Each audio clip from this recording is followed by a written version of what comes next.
The weight of being unseen was a physical ache, a phantom pressure on Ilara's shoulders that never eased. It was the crushing silence of her empty room, the way customers looked through her as she refilled their cups, the gnawing certainty that if she vanished into the perpetual rain of the city's lower quarters, no one would notice her absence for days. This profound loneliness was her inheritance, a shroud passed down from a grandmother whose debts still clung to her like a second skin. She felt like a ghost haunting the edges of her own life, a life she feared would end as quietly as it was lived. It's a feeling that travels, a silence that echoes everywhere. I wonder where you're watching from, what city you're in, and what time it is there. Let me know in the comments, and don't forget to subscribe so we can share this journey together. Her world was a cramped tapestry woven from the smell of stale ale, grease, and the damp chill that seeped through the cracks in her tenement walls. Each day was a relentless cycle, waking before dawn, navigating the treacherous, gaslit alleys of the human quarter, and enduring the long hours at the tavern.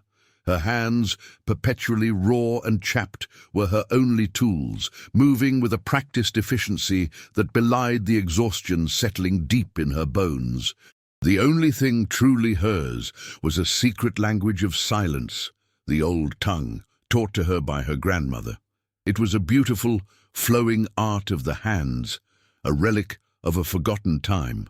But in a world that valued only coin and spoken words, it was a useless treasure, another mark of her isolation, a language with no one left to speak it to. Miles away, in a palace carved from ancient silverwood and bathed in ethereal light, King Theron sat on a throne that felt more like a cage. His power was absolute, his reign defined by centuries of unyielding elven tradition, yet his authority was eroding from within. The source of this decay was not a rival army or a political coup, but the small, silent figure of his daughter, Princess Lyra. Since the Queen's passing, a profound and impenetrable silence had claimed the child, turning her from a vibrant heir into a living symbol of the dynasty's supposed decline. Every day, the whispers in his court grew louder, a venomous chorus questioning his bloodline and his strength. Theron projected an image of cold, untouchable sovereignty, but beneath the crown lay the fractured heart of a father watching his only child drift further away from him. The court was a nest of vipers, and Lord Valerius was the most poisonous of them all. With ambition that burned like a cold fire in his eyes, he used Princess Lyra's condition as his primary weapon against the king. At every council meeting, during every public address, Valerius and his allies would subtly or overtly point to the silent princess as proof of Theron's weakening lineage, a flaw in the pure elven bloodline. They argued that a king who could not even command a voice from his own heir could not be trusted to command a kingdom. The pressure was immense, a constant, suffocating force pushing Theron to find a cure or, as some dared to suggest, set Lyra aside for a more suitable heir. The political gamesmanship was a blade aimed at his throne, using his daughter's silent grief as its cruel, sharpened edge. One evening, as the rain hammered against the grimy windows of the tavern, a shadow detached itself from the gloom of the alley. Ilara, clearing the last of the wooden tables, barely noticed the tall, unnervingly still figure until he stood directly before her. He was not a patron from the quarter. His cloak was too fine, his posture too rigid. Without a word, he placed a heavy parchment envelope on the table. The wax seal was intricate and unfamiliar, depicting a silverwood tree under a crown. It was a summons, an object of such profound otherness in her world, of chipped plates and worn-out leather, that it felt like a brand of hot iron against the wood. Her heart hammered against her ribs, a frantic, terrified drumbeat. For the first time in her life, someone from the world beyond the rain-slicked alleys had seen her, and she was certain it meant ruin.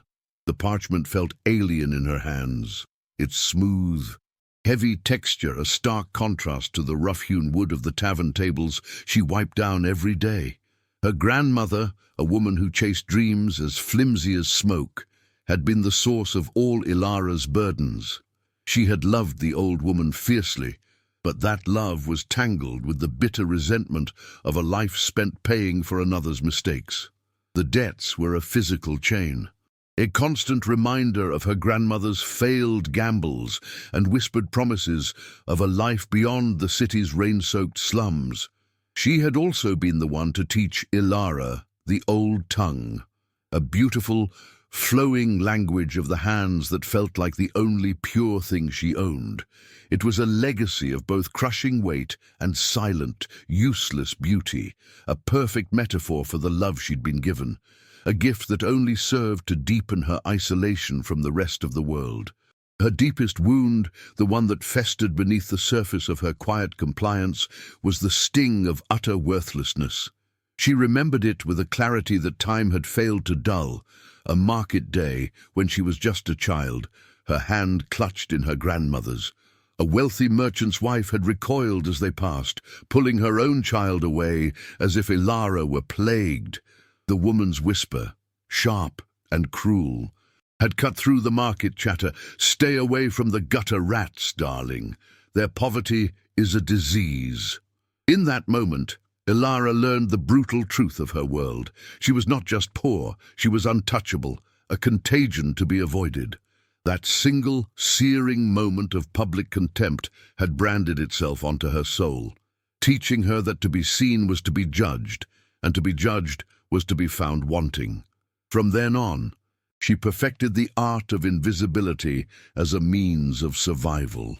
The tavern was her daily crucible, a relentless theater of her own insignificance. She moved through the boisterous crowds like a phantom, her presence acknowledged only when a mug was empty or a plate needed clearing. The patrons' laughter and loud conversations flowed around her, creating a bubble of noise she could never penetrate. They would look straight through her, their eyes focused on their companions, their desires, their own lives. She was a pair of hands, a function, not a person. This constant, grinding erosion of her identity had left her feeling hollowed out, as if her very essence was being scraped away with every dirty dish she carried. The loneliness was a physical ache in her chest, a cold, heavy stone that reminded her that in a room full of people, she was utterly and completely alone, a ghost haunting the edges of other people's joy. Because of this, the very notion of romance was a fantasy she dared not entertain. It was a language spoken in a world she had been barred from, a world of worthiness and mutual recognition. To her, love was a terrifying vulnerability, an invitation for someone to see all the broken, indebted parts of her and confirm what she already believed, that she was not enough. The idea of opening her heart, of sharing her silent world and the secret language she held so dear, only to have it discarded or ridiculed, was a prospect more frightening than any debt collector. She had built walls around her heart not out of coldness, but out of a desperate need for self-preservation. In her experience, connection was just a prelude to abandonment, and she simply did not have the strength to survive another loss, another confirmation of her own worthlessness. Her knowledge of the old tongue was her most treasured secret and her heaviest burden. In the solitude of her small room, her hands would dance in the candlelight, weaving stories and poems her voice could never articulate. It was a language of pure emotion, a direct line from her soul to the air, and in those moments she felt whole. But the beauty was always tinged with a profound sadness. It was a language with no one to speak it to, a conversation with a ghost. This gift, this piece of her grandmother's legacy, only amplified her profound otherness. It set her apart in a way that felt less like being special and more like being a freak, a keeper of a forgotten magic in a world that ran on coin and steel. It was the ultimate paradox. The one thing that truly defined her was the very thing that ensured she would always be alone. The two guards who came for her were elven, their presence in the squalor of her tenement an impossible intrusion. They moved with a silent, lethal grace, their silver armor seeming to glow in the perpetual gloom of the human quarter. They did not speak to her, merely gestured for her to follow, their faces impassive masks of cold duty. The journey to the palace was a disorienting blur, a passage from a world of mud and grime to one of ethereal, breathtaking beauty. The architecture of the elven city soared, all graceful spires and glowing crystals, a stark, painful contrast to the cramped, leaning buildings she called home. With every step, the chasm between their world and hers widened, and a cold dread settled in her stomach. She felt like a stray dog being led into a king's court, her worn clothes and chapped hands a testament to a life they couldn't possibly comprehend. She was escorted through immense halls of polished white stone and silverwood, where the only sound was the faint echo of her own ragged footsteps. The air was cool and smelled of ancient trees and rain-washed stone, a clean, sharp scent so different from the perpetual damp and decay of her own quarter. Finally, they stopped before a pair of colossal doors carved with the likeness of an ancient, weeping willow. The guards gave a slight, formal bow and then retreated, leaving her utterly alone in the cavernous, silent corridor. Her heart hammered against her ribs, a frantic, terrified bird trapped in a cage. The silence was heavier than any sound, pregnant with power and expectation. Then, with a slow, deep groan that seemed to shake the very foundations of the palace, the massive doors began to swing inward, revealing a throne room awash in cold, ethereal light, and the imposing, unreadable figure of the Elf King waiting within. King Theron sat upon the silverwood throne not as a ruler, but as a monument carved from living stone, ancient and unyielding. His presence filled the vast, silent throne room, a palpable force that seemed to press down on the very air. His hair, the color of spun moonlight, fell in straight, severe lines past shoulders broad enough to carry the weight of a kingdom. His face was a masterpiece of elven perfection, all sharp angles and timeless grace, yet his eyes, the color of a winter sky, held a chilling remoteness that kept the world at bay. He projected an aura of absolute, unshakable control, his posture rigid, his hands resting motionless on the throne's gnarled arms. To his court, he was more concept than man, the embodiment of their lineage, the protector of their traditions, a figure as distant and formidable as the mountain peaks that formed his realm's borders. Yet this kingdom of perfect order was rotting from within, and the decay had a name: Lord Valerius. At every council meeting, Valerius and his faction of traditionalist lords would weave their poison into the discourse, their words cloaked in feigned concern, but sharp with ambition.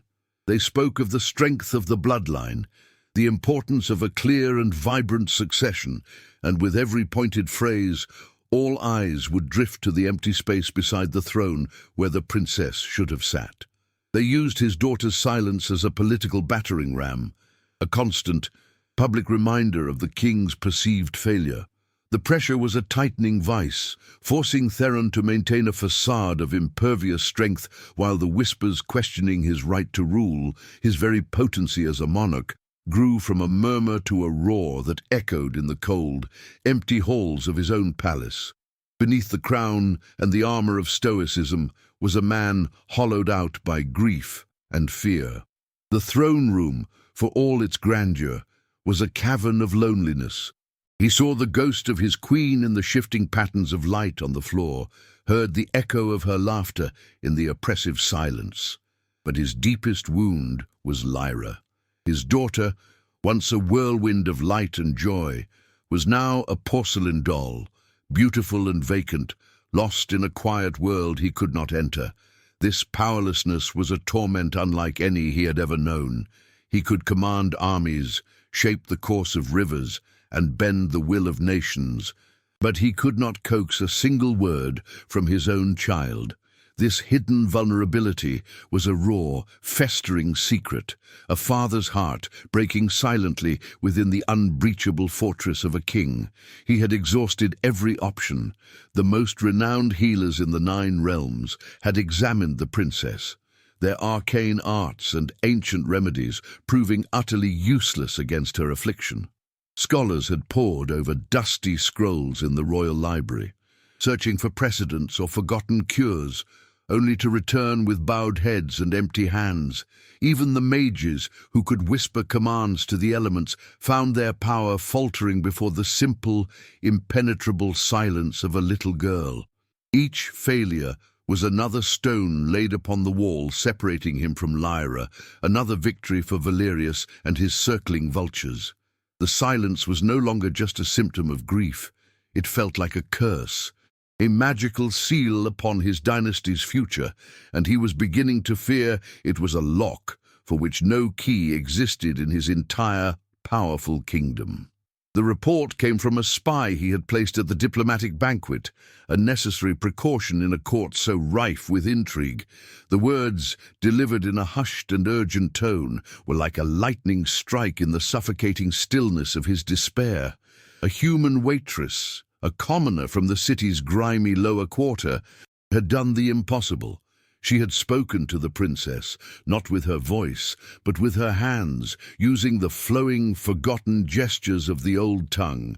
The spy described the moment with awed reverence, the girl's hands moving in a silent question, and the princess, his silent Lyra, responding in kind. For the first time in years, a flicker of life, of recognition, had ignited in his daughter's eyes. A human nobody, an invisible servant, held the key. In that instant, the world shifted on its axis. The implications were staggering, the political risks immense. To bring a human, a commoner, into the heart of the elven court as a tutor, or anything more, was unthinkable. It would be seen as an act of desperation, a confirmation of the very weakness his enemies accused him of. Valerius would seize upon it, twisting it into a narrative of a debased bloodline and a failing king. But Theron looked at the empty space beside his throne, the ghost of his daughter's laughter echoing in his memory, and knew he had no other choice. The risk to his crown was nothing compared to the risk of losing Lyra forever. His voice, when he spoke, was cold iron, devoid of doubt or hesitation. "Bring her to me," he commanded the captain of his royal guard, the order absolute. "Find the human girl, now." The throne room was a cavern of cold light and oppressive silence, designed to make any visitor feel small, insignificant. Ilara felt smaller than that. She felt like a ghost who had mistakenly wandered into a god's domain. King Theron sat on the silverwood throne, an imposing figure carved from ancient power and quiet grief. His gaze was not cruel, but it was heavy, pinning her in place with the weight of his scrutiny. It was the first time in her life she had been truly seen by someone of consequence, and the sensation was terrifying, like being laid bare on an altar. The air was thin and frigid, burning her lungs with each shallow breath. She could feel the chasm between them, not just in feet and inches, but in worlds, in centuries of lineage versus a lifetime of debt. He was a king, and she was nothing, a fact the room seemed to echo with every beat of her frantic heart. His voice, when he finally spoke, was like the grinding of ancient stones, deep and resonant, filling the vast emptiness of the hall without effort. He did not bother with introductions or pleasantries. Such trivialities were beneath him. He spoke directly of his daughter, Princess Lyra, and the impenetrable silence that had become her prison since the Queen's death. He described it not with the raw emotion of a grieving father, but with the cold, strategic assessment of a monarch facing a critical weakness.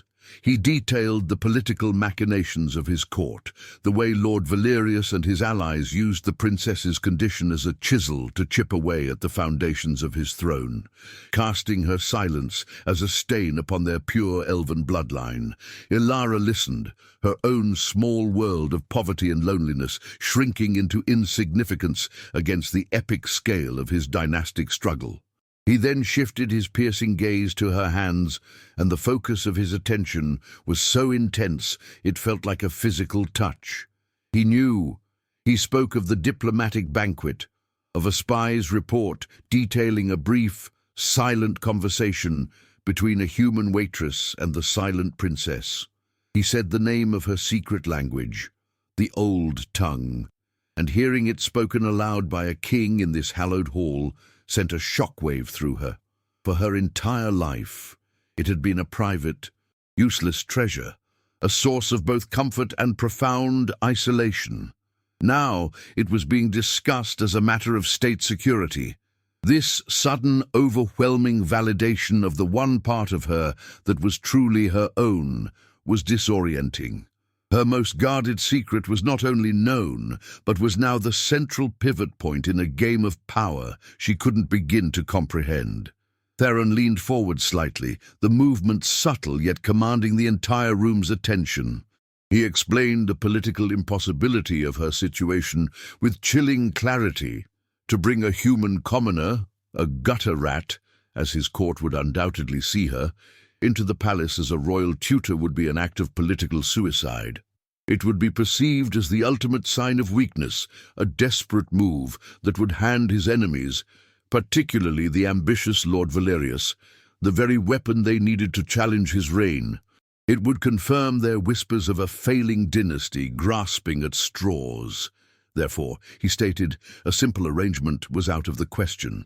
She required a position of unassailable authority, a shield of status so absolute that no one would dare question her presence at the princess's side.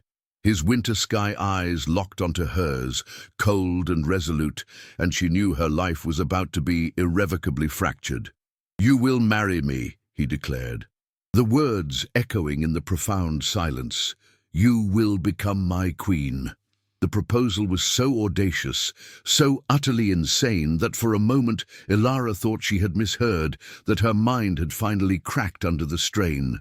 He laid out the terms as if negotiating a treaty. In exchange for her hand, all her debts would be erased. She would be granted titles, lands, and wealth that could sustain 1,000 families for 1,000 lifetimes. She would be cloaked in his power, shielded by his name. The crushing weight of being unseen, of being worthless, would be replaced by the crushing weight of a crown.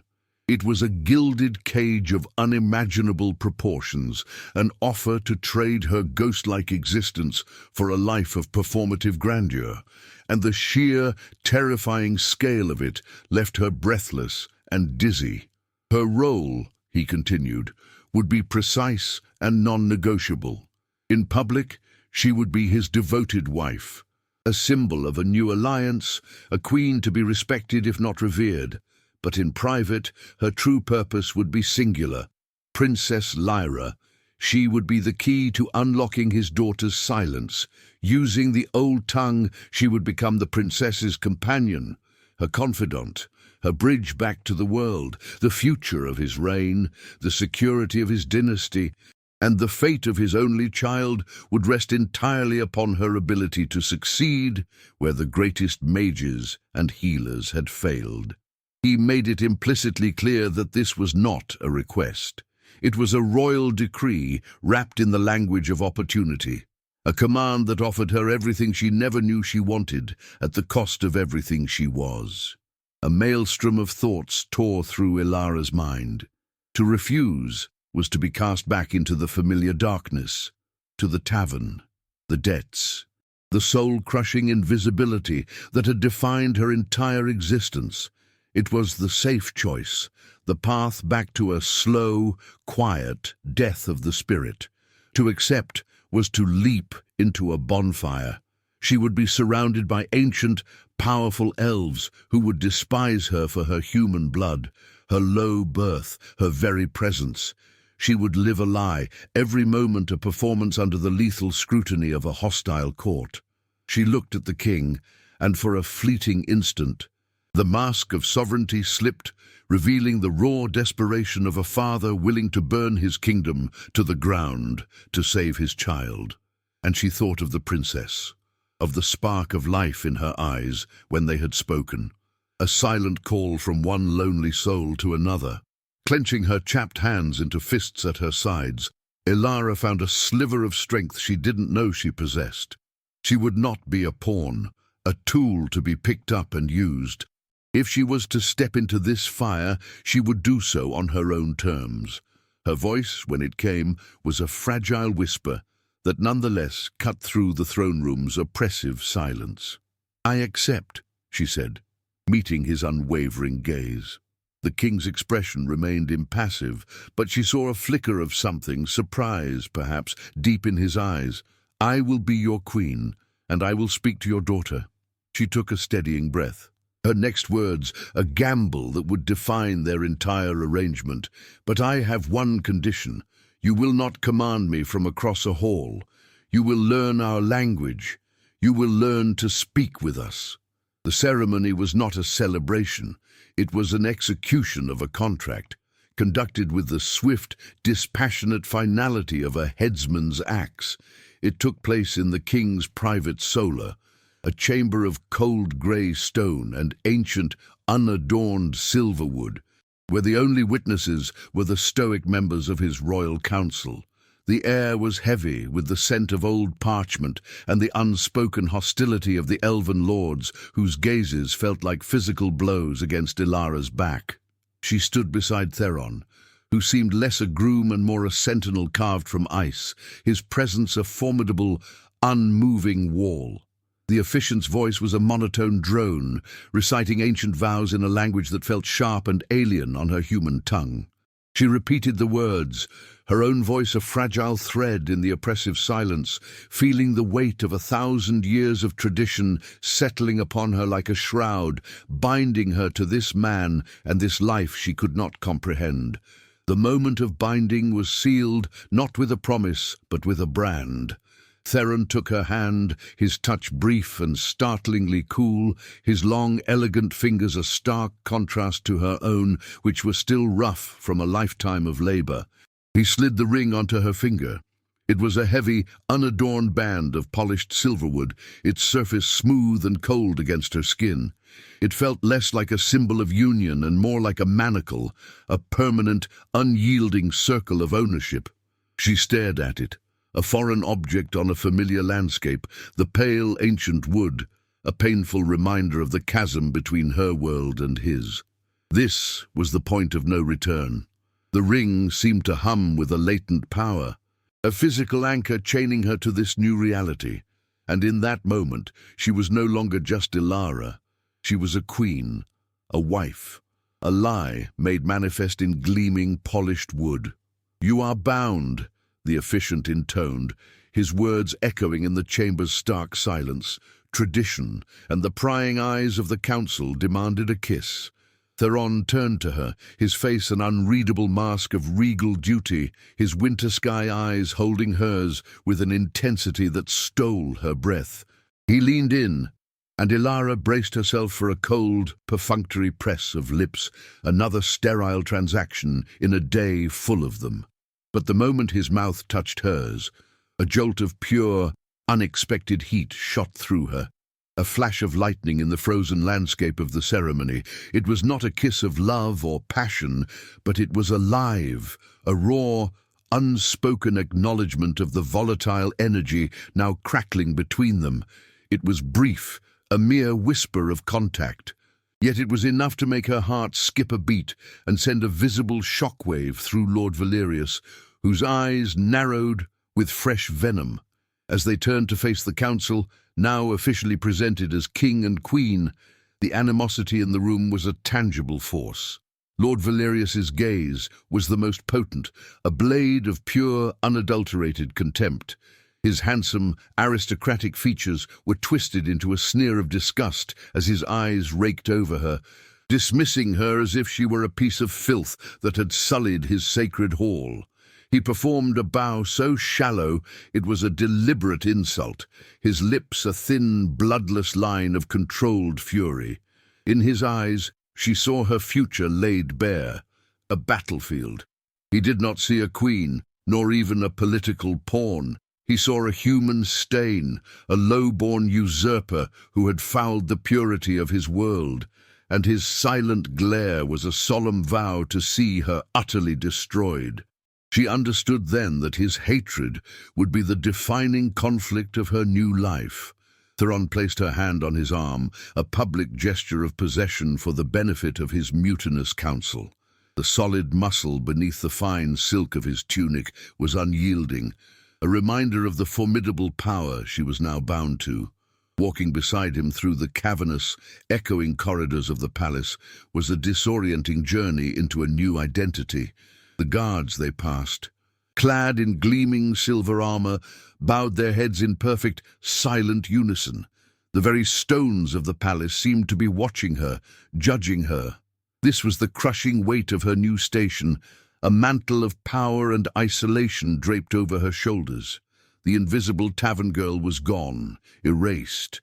In her place walked a queen, a title that felt as impossibly large as the sky and as suffocating as a locked tomb, every step a performance on a lethally high stage. He led her to the royal chambers, a sprawling suite of rooms so vast and opulent they made her cramped tenement feel like a distant, wretched dream. Furniture carved from glowing silver wood, silks that shimmered like moonlight, and windows that looked out over a private, starlit garden. It was a cage of breathtaking beauty. Theron stopped at the threshold, his body language creating an impassable barrier between them. With the same cold, detached precision he'd used in the throne room, he outlined the terms of their private life. He detailed her schedule, her duties, the protocol for her first official meeting with Princess Lyra. He was a monarch issuing directives, not a husband speaking to his wife. The luxurious space around them felt achingly empty, a cold monument to the chasm their pact had created, a stark and confusing contrast to the memory of his lips on hers. Just as he turned to leave, a flicker of her old, defiant self broke through the fear. "Are you afraid?" The words, soft but clear, hung in the opulent air, a shocking violation of the cold formality between them. Theron froze, his back a rigid wall of royal composure. The silence stretched, taut and heavy, and she thought he would ignore her, that she had crossed a line from which there was no return. Then, without turning, he spoke, his voice stripped of its kingly resonance, leaving only the raw, quiet tone of a man, of failing her, he admitted, the words a confession torn from a place of deep, hidden pain. Every moment of every day. It was a profound crack in his armor, a sudden, unguarded glimpse of the father's heart breaking beneath the crown. He turned to face her then, the sovereign mask slipping back into place, but something had shifted in his eyes. He crossed the distance between them, his proximity an overwhelming force that made the air feel thin. She could feel the heat of his body, smell the clean, sharp scent of pine and winter air that clung to him. He took her hand, the one bearing his ring, and gently turned it over, his thumb tracing the landscape of calluses and old scars that mapped her former life. "Your hands," he murmured, his voice a low, resonant vibration, "have known more truth than my entire court." It was not a compliment. It was a profound acknowledgement, a validation of the very life he had just erased.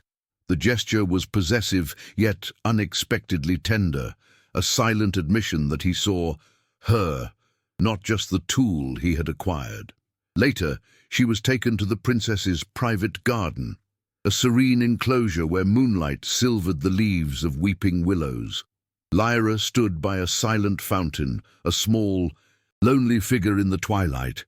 When the princess turned and saw her, her eyes, perfect miniatures of her father's, widened not with fear, but with a quiet, solemn recognition. Ilara, feeling a surge of purpose that momentarily eclipsed her fear, dismissed the attendant guards with a wave of her hand. She was a queen now. She could do that.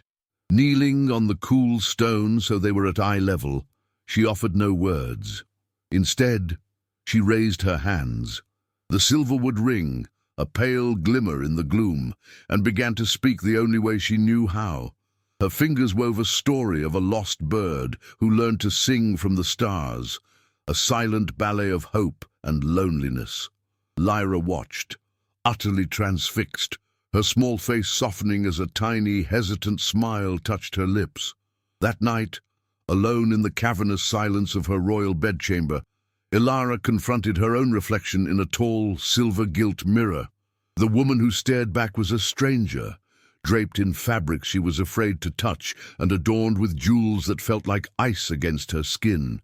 The weary tavern girl with chapped hands and tired eyes was gone, buried under the weight of a title she had not earned and a destiny she did not want.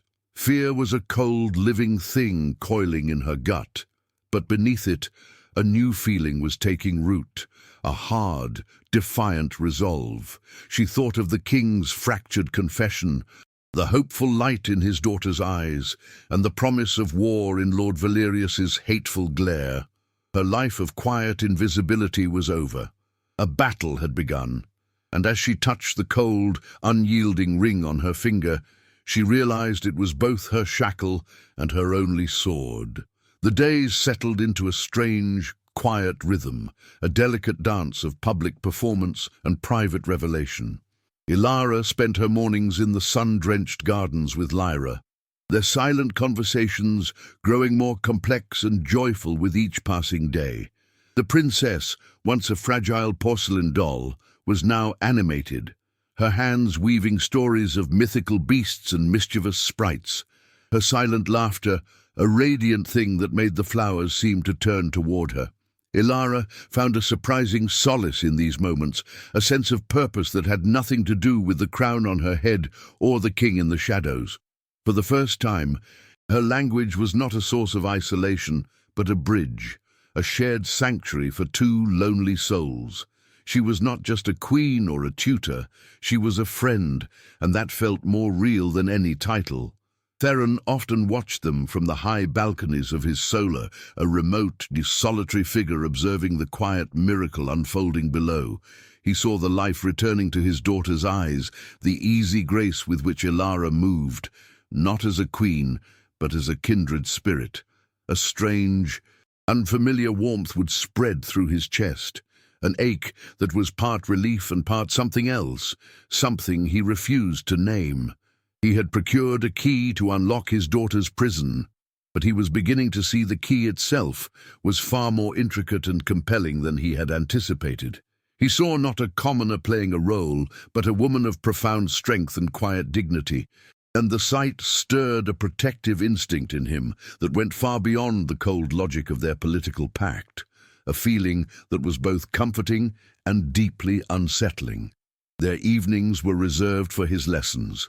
In the vast, silent library, surrounded by the scent of ancient parchment and dust motes dancing in the candlelight, she began to teach him the old tongue.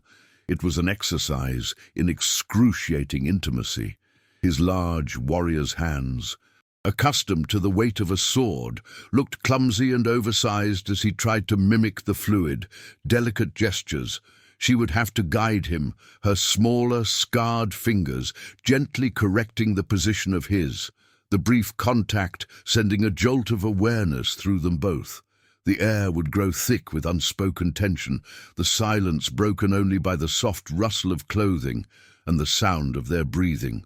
In these moments, he was not a king, and she was not a tool. They were simply a man and a woman, uncomfortably, undeniably close. During one such lesson, as he struggled to form the sign for memory, his hand brushed against hers, a fleeting, accidental contact that felt like a brand. They both froze, their eyes meeting across the small space separating them. For a heartbeat, the world fell away, leaving only the flickering candlelight reflected in his winter sky eyes. A flicker of something unguarded. Frustration, vulnerability, a hint of a smile, crossed his features before the kingly mask slammed back into place, but the moment was indelible. It was a crack in the icy facade of their arrangement, a flash of genuine, unscripted connection that left them both shaken. The air in the library, already thick with tension, now hummed with a new, dangerous electricity, the ghost of a touch lingering long after they had pulled apart. The royal council was a pit of vipers, and Lord Valerius was its king. During a formal session to discuss trade tariffs, he turned his cold, calculating gaze upon Elara. With a voice like poisoned honey, he addressed the king but looked only at her. "Your Majesty," he began, a cruel smirk playing on his lips, "while we appreciate the novelty of the Queen's methods with the princess, one must question the wisdom of allowing such unrefined, a common influences so close to the royal bloodline. We are elves, not alley mystics, who cure ailments with folk remedies and hand-waving." The insult was clear, a deliberate jab at her birth and her gift, designed to undermine her position and paint her as a charlatan in the eyes of the court, a low-born human polluting their sacred halls. The humiliation was a physical blow, stealing the air from her lungs. Valerius continued, his words dripping with aristocratic condescension, alluding to her origins in the damp, grimy corners of the human city. He spoke of the purity of their lineage, the centuries of tradition she was defiling with her mere presence. The other lords, his allies, murmured in agreement, their collective disdain a palpable wave of hostility that washed over her. She felt herself shrinking, the old familiar shame of the market girl rising like bile in her throat. She was an impostor, a gutter rat dressed in silks, and in this chamber of polished obsidian and ancient power, every eye was on her, waiting for her to break. The weight of their judgment was suffocating, a stark reminder that she would never, ever belong here. Suddenly, the sharp, cracking sound of wood splitting echoed through the chamber. Theron's hand was clenched so tightly on the arm of his silverwood throne that a fissure had appeared in the ancient wood. Every eye snapped to him. When he spoke, his voice was not loud, but it was lethally quiet, a blade of pure, cold fury that cut through the murmuring. "Lord Valerius," he said, his gaze pinning the nobleman in place, "you will address the Queen with the respect she is owed." He rose slowly to his full, imposing height. "Her folk remedies, as you call them, have achieved what all the healers and scholars of this kingdom could not. The honor in her hands, which have known only honest work, far outweighs the poisoned ambition in your entire bloodline. Let this be a warning. An insult to her is a treasonous insult to me." The silence that followed was absolute, a shocked, heavy vacuum where no one dared breathe. Lord Valerius's face, moments before a mask of smug contempt, was now pale with barely contained rage, his jaw tight. Elara stared at Theron, her heart hammering against her ribs. He hadn't just defended her position, he had defended her. He had validated her past, her work, her very essence, and thrown it back in the face of the man who despised her most. In that moment, he was not a distant monarch fulfilling a contract. He was a formidable, terrifying force of nature, and that force was arrayed as a shield around her. He had drawn a line in the sand, not for political gain, but with a personal ferocity that stunned the entire court into submission. The walk back to their private chambers was conducted in a tense, crackling silence. The guards in the hallway seemed to shrink away from the contained fury still radiating from the king. Once behind the closed doors of his solar, the formal space felt small, charged with the aftermath of the confrontation. Elara finally found her voice, a fragile whisper in the vast room. "You did not have to do that." Theron turned from the window, the cold light of dusk framing his severe profile. "I did," he stated, his voice now low and resonant. "They needed to understand that you are not a temporary fixture. You are their queen." His eyes held hers, and in their depths she saw not the calculation of a politician, but the unwavering conviction of a man protecting what was his. The possessiveness in his gaze was both terrifying and thrilling. That night, lying in the cold expanse of her royal bed, sleep was an impossibility. She replayed the scene in the council chamber over and over, his words echoing in her mind. The honor in her hands. No one had ever spoken of her with such fierce validation. He had defended her not as a pawn, but as a person of worth. The lines of their carefully constructed arrangement were blurring into something unrecognizable, something dangerous. The cold, transactional nature of their pact seemed a flimsy shield against the raw, protective fury she had witnessed. A terrifying question bloomed in the darkness of her thoughts, a question she was afraid to answer. Are we only pretending anymore? The performance was starting to feel perilously, frighteningly real, and she didn't know if it was his heart or her own that was in greater danger. Their next lesson was a study in profound, unbearable awareness. The library, once a neutral space, was now charged with the memory of his public defense and her private turmoil. Every gesture was fraught with new meaning, every accidental brush of their fingers a jolt of lightning.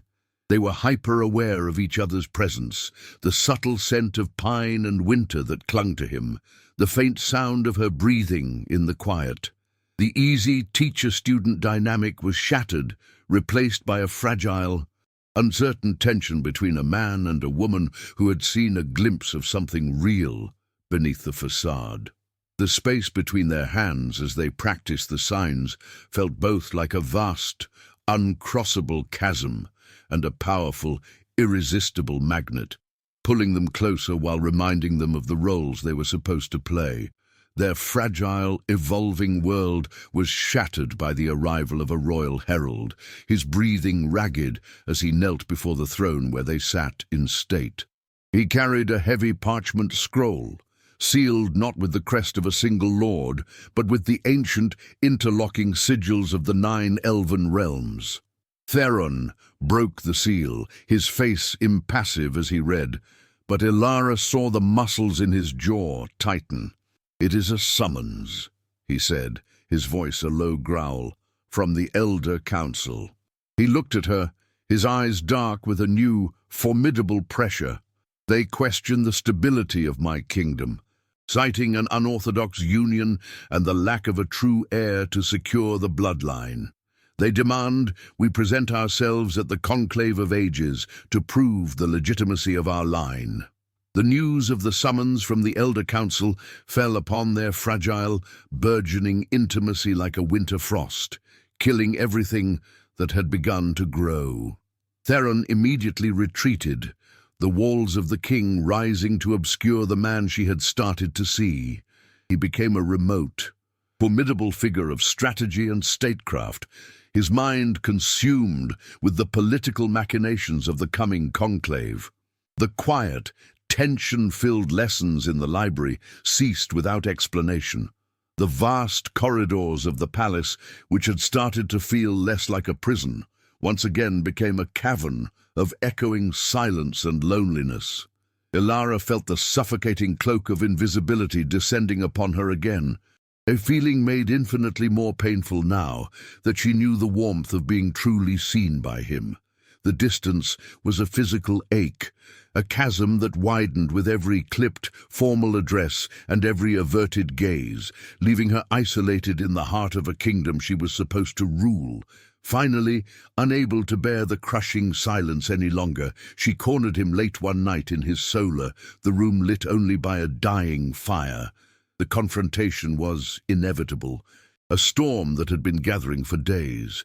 Pressed by her desperate questions, his icy composure finally fractured, shattering into 1,000 pieces of raw, kingly desperation. He revealed the true, terrifying nature of the Elder Council's summons. It was not a mere inquiry. It was a formal challenge, invoking an ancient, ruthless law. The law stated that if a monarch's bloodline was perceived as faltering, a direct and cruel reference to Lyra's silence, and their chosen consort failed to produce a viable heir within a set time frame, the council had the authority to dissolve the union and install a regent. He confessed the secret he had carried from the very beginning. Their marriage had started a clock, a deadline he had intentionally hidden from her. The conclave was not a meeting, it was her trial.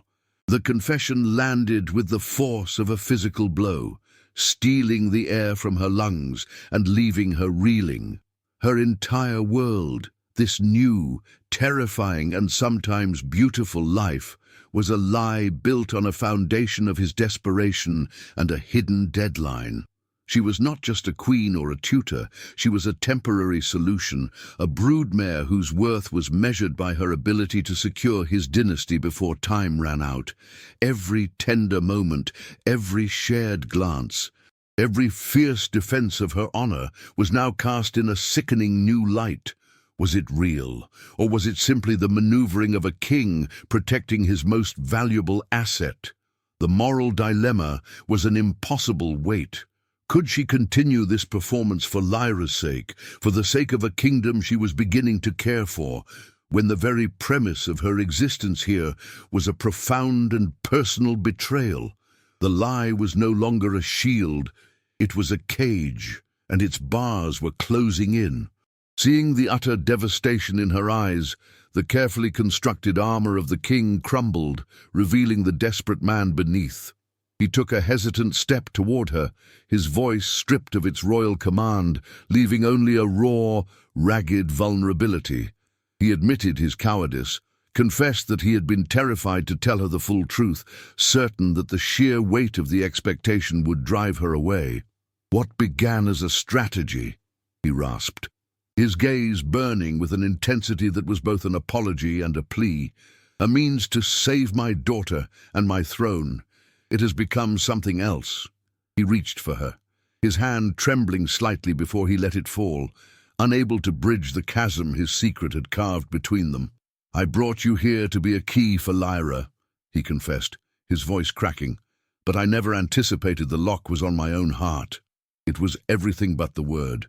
A confession of love, wrapped in the language of pain and regret.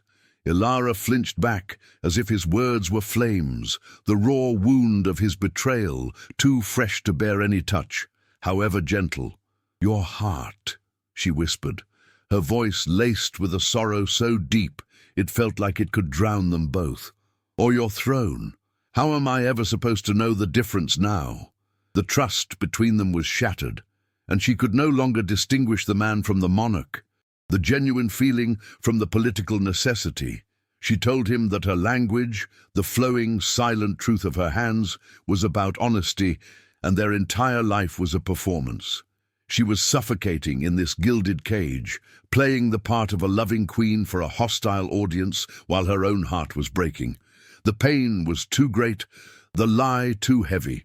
She needed space, she needed time, but the conclave was upon them, forcing an impossible choice: stay and live the lie for Lyra, or leave and reclaim herself, even if it meant returning to nothing. The day of the conclave arrived with the grim finality of an execution. The great hall of the ancients was a breathtaking, intimidating amphitheater carved from living mountain stone, filled with the collective, hostile gaze of the elven elite from all 9 realms. Lord Valerius stood among the elders, his face a mask of smug, predatory anticipation. Ilara stood beside Theron before the high seat, a perfect portrait of a royal couple, yet separated by a gulf of silence and pain that felt wider than the hall itself. The high elder rose, his voice echoing off the ancient stones. "King Theron of the Silverwood realm," he boomed, "you stand before this council to answer for the state of your lineage. Before judgment is passed, a petition has been granted. Lord Valerius, you may approach to speak on the matter of the Queen's fitness." Valerius stepped forward, a cruel, triumphant smile playing on his lips as he moved into the center of the hall, his eyes locking onto Ilara's with pure, unadulterated venom. Lord Valerius strode to the center of the hall, his voice a silken weapon aimed at Ilara's heart.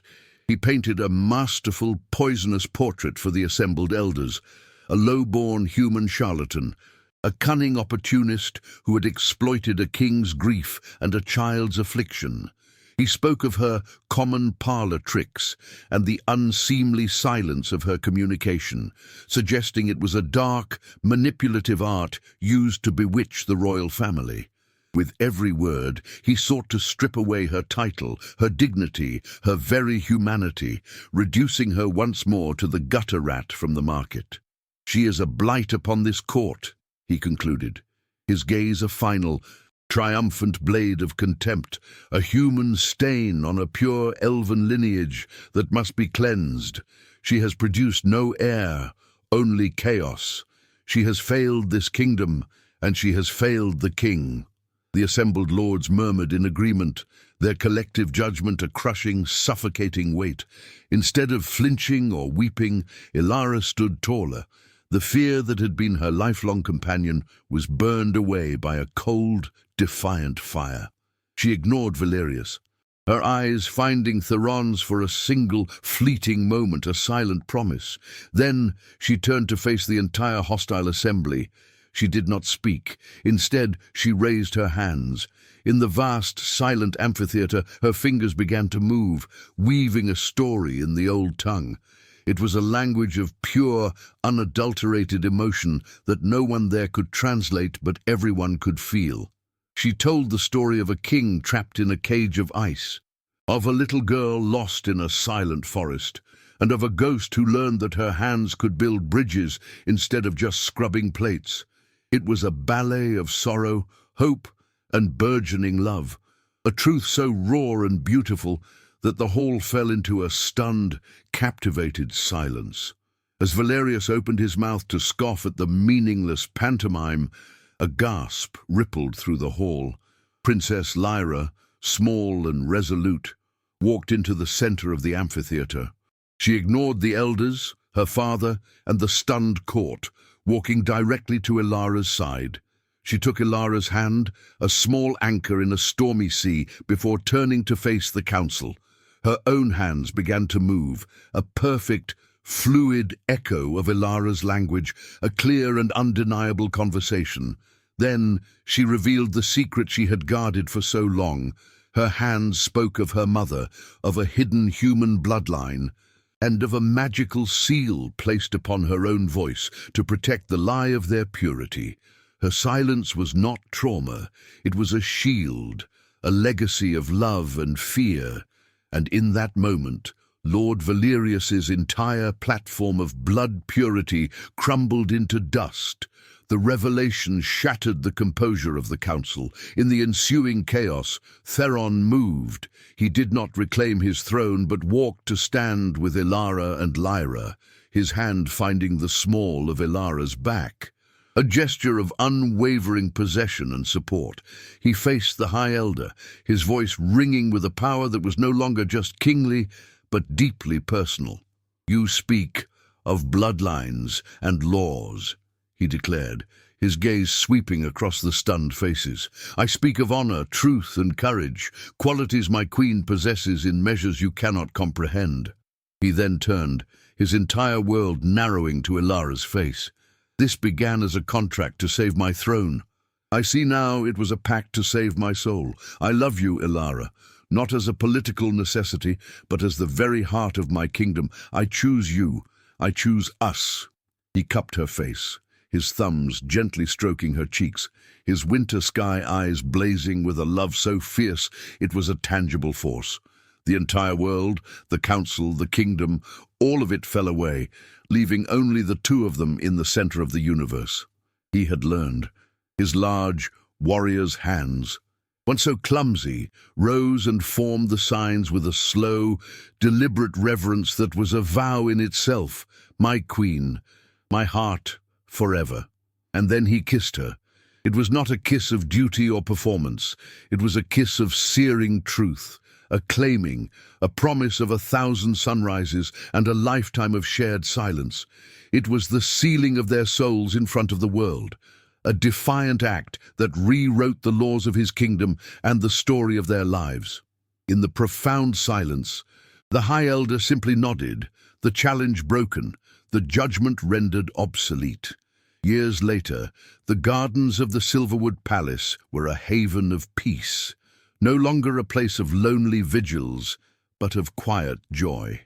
Theron sat on a stone bench, his brow furrowed in concentration as Lyra, now a vibrant young woman, patiently guided his hands through a complex story in the old tongue, her silent laughter echoing in the warm afternoon sun. Ilara watched them, one hand resting on the gentle, promising curve of her belly. The ring on her finger, once a symbol of her gilded cage, now felt like a part of her, a warm, constant reminder of the man who had seen her when she was invisible. Their love, born from a desperate contract, had become the new foundation of the realm, a testament that the strongest dynasties are built not on purity of blood, but on the profound, unshakable truth of two souls speaking the same silent language. Their story was proof that even in the deepest silence, love finds a way to be heard. If their journey moved you, please show your support by liking, commenting with your thoughts, and subscribing for more tales of love against all odds.